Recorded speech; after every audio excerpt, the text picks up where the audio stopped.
CBDs, or cannabinoids, so that may in fact have the most anti-inflammation or at least be up there. The concept is also that it may downregulate or decrease gene expression, and we now know that there are at least 2 proteins involved with COVID-19 and entrance into the body. The one that's gotten the most discussion is the ACE2 receptor, and then there's another one called the T like Tom, M like Mary, P like Paul, R, S like Sam, S like Sam, 2, the number 2.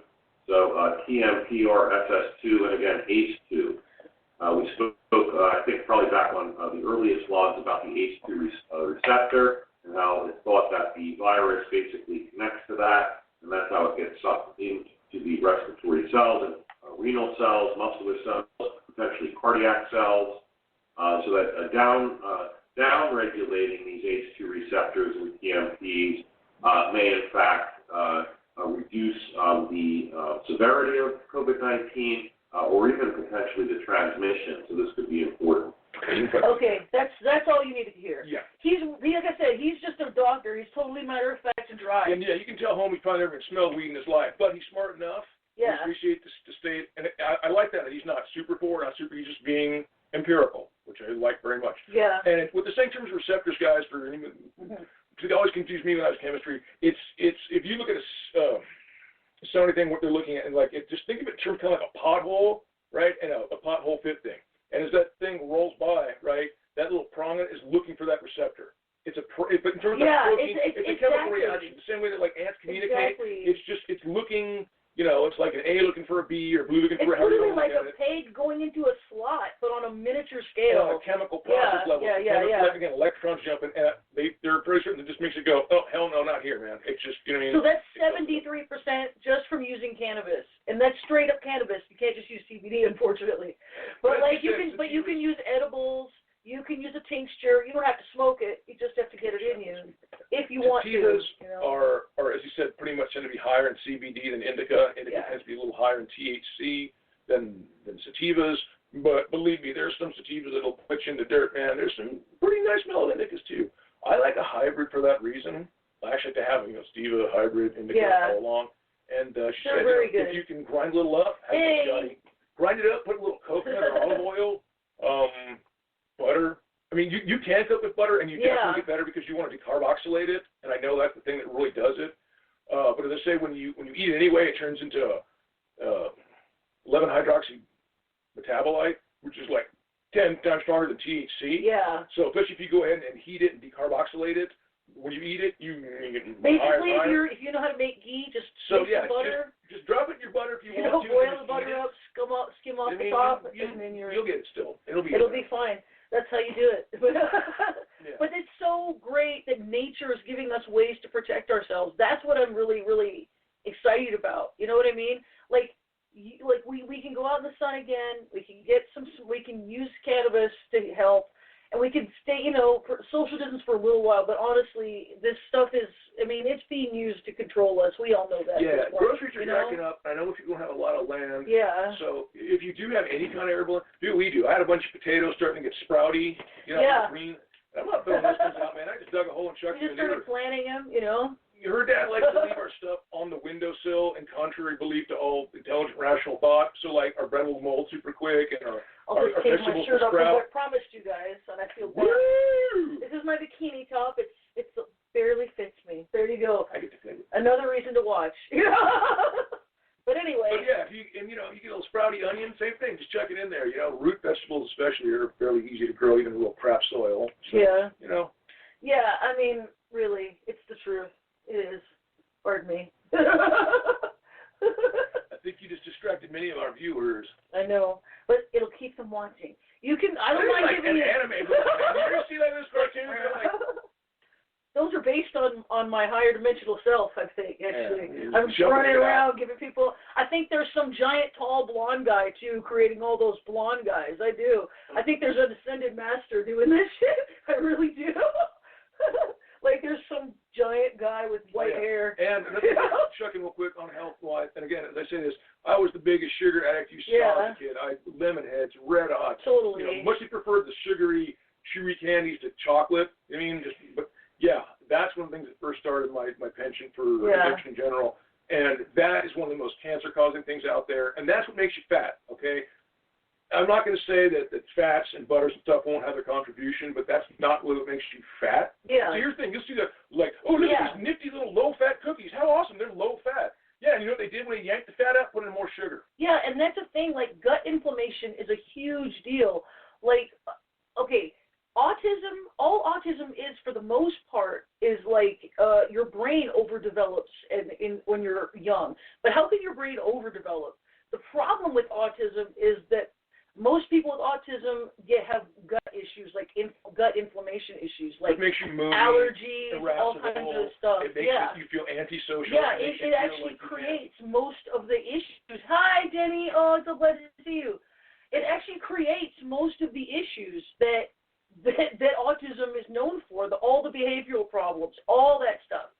They've actually experimented with high-fat diets and found they're much better for people with autism. Once you can get the behavioral stuff under control, people with autism are just really, really smart people. Yeah. And people feel like, no, I need to have this diet or this diet. Like anything else, if you have a particular condition for whatever reason, and your body and or brain needs certain things in order to function at their most efficiently, you need to give yourself that. You know what I mean? I'm sure if you personally choose not to. But, you know, like she said, she's autistic. Other people and some of our friends that we've kind of recommended different diets to have improved tremendously. They said, oh, my God, man, you know, all my life I was taught I have to eat this and I mustn't ever eat that. And, you know, yeah. And I told them, listen, I agree with that stuff, but then again, you know, you look at all these guys on TV. You look at this guy, man. He eats bacon every day. He eats eggs every day. He smokes cigars every day. And he's fucking 103. You know what I mean? Yeah. And he's smoking a cigar. He would go, like, hey, you know what I mean? Like, the guy's vital. Now, again, it's just your particular physiology and hereditariness. Yeah. You know what I mean? A lot of it is being too sedentary. You know what I mean? If you are not sedentary, if you are up and active, you can eat a lot of stuff you wouldn't think you can do. Now, personally, I don't recommend smoking cigars. You know what I mean? I kind of tend to lay off the whiskey. I'm a beer guy myself. But like I said, I was watching this, you know, on his 102nd birthday. What's your secret, sir? Bacon and eggs every damn morning, cigar and whiskey for lunch, and plenty of whores. And, you know what I mean? He wasn't kidding, man. The guy. I mean, honestly, truthfully, though, it's the joy of living. Yeah. Well, if you're happy being alive, you're going to live a longer time. If you're miserable, you're not going to be alive unless you have something forcing you to stay here. Because you feel like you're not doing enough, or you're not producing enough, or you're not contributing enough. That's a large part of it. That's it. If you're happy, you're going to live. And that's just I wanted to show you guys some videos. I'm not going to play them right now on the next show, but it was just. There's a channel called Blast from the Past, Baby Boomers Tribute, and it was just showing life and like people that used to live in the San Fernando Valley and LA and shit, just showing their own family memories from when they were kids in the, 60s and 70s. And aside from the smog and the crap, it was pretty idyllic because it was a time when a regular family could have a good existence, be a working class family, have some kids, have a good life for their kids. Their kids could have a good life for themselves. You know what I mean? Yeah. There was plenty of opportunity, plenty of things. It was, in many ways, idyllic. Now, was it idyllic for everyone? Oh, hell no. I ain't putting on rose-colored glasses to look backwards. I know there was a lot of crap wrong back then, but there was a lot that was right, too. And I think in our rush to the new future, we've really thrown the baby out with the bathwater. People have been convinced, oh, that's a dead model, and that's gone. And people really don't understand how much freedom has been taken away. If you have older brothers or sisters or relatives that will understand this, man, that as a kid growing up, I was not like these lads kids. I mean, I was out. I was playing. I was in creeks. I was on my bike. I was in the forest. I was everywhere, And so many of the kids born, weren't they born like 93? Yeah. So most of the kids born after, like, say, 85 or 90, especially 90 on, they don't know that sense of freedom. Their whole world has been ever more contained. Oh, my son, was born in 93, and I kept him so protected, and I feel bad now, but there's nothing I could do. I was so worried. I'm sorry. I was just so concerned about him. I was worried because I was abused, and I didn't want him to be abused, Your neighbor keeps his kid in. But that's the thing. If you look at this time, people forget what it was like when everyone just interacted freely. When people you could just ride bikes, you know what I mean? Without your parents, till dark. Nobody would do that anymore. And maybe you're right. 14 miles in his house. Again, his parents, I'm going here, there. People. I mean, there was just a network of trust that people would look at, other neighbors, people, because, again, it's like, what are you doing and where are you going, why are you paying attention and what are you watching? You know, and back then it was the same thing. It's like if you were looking and you looked like you were looking for viable purpose, people were like, oh, hey, thank you, man, for looking out. Yeah. You know what I mean? No one gives you shit. What are you doing? I'm watching these fucking kids go by. What are you fucking doing? Oh, yeah, I got kids too. You know what I mean? People watched out for each As other. opposed to some creepy looking guy like, the fuck are you looking at? You know what I mean? That's not to say it was such a great time. It's just that there are certain things that have been lost that were good. Other things were bad, as we all know. I think know? our capacity to be decent neighbors to each other based on what we and our families were having has kind of been eradicated. And yeah, it makes me a little sad. But I think we can have it back. Yeah. And I think, like, again, it's good to look back at the past, see the good things, still remember all the crap that was there with it, because things change for a reason, you know what I mean? And things have gotten better in many ways. But if you look back at the kind of the idyllic, I keep using the word ideal, quality of life for so many families, and that's what I'm saying, it was for so many people, you know what I mean? It was this broad thing now. Hey. And the middle class really has been kind of wiped out. It's just like, Jeff Bezos might be the world's first trillionaire.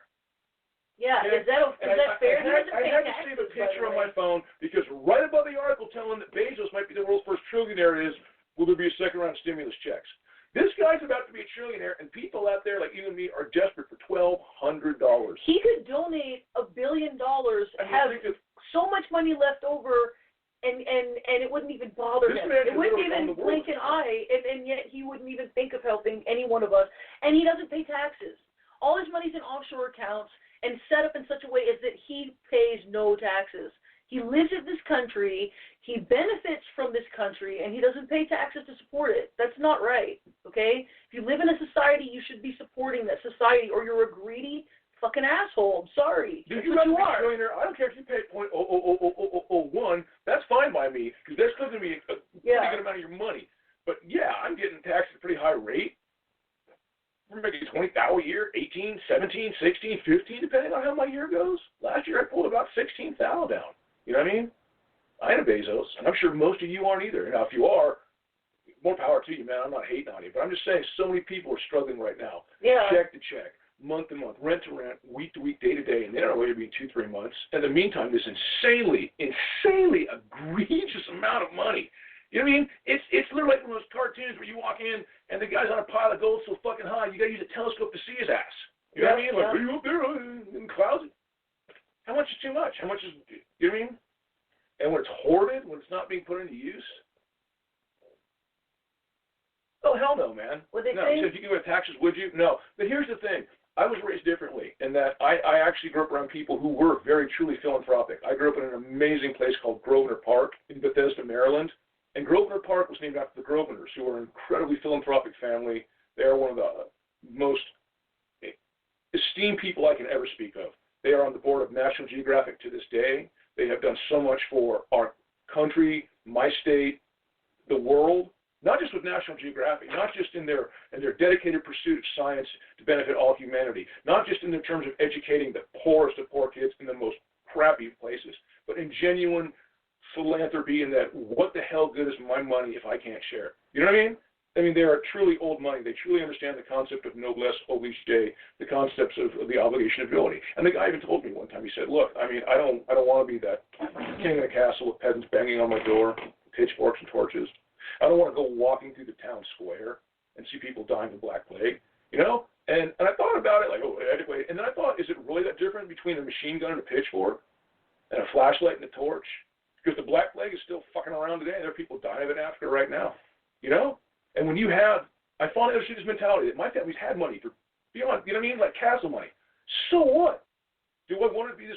No, I want the world to improve. When I die, I want my kids to have a better life. That's the thing. You know what I mean? If you only think about yourself, you're eventually going to affect other people, whatever you do. If you never think about anybody else and you just keep getting stuff for yourself, and they're not doing that, eventually they're going to become really desperate for basic stuff.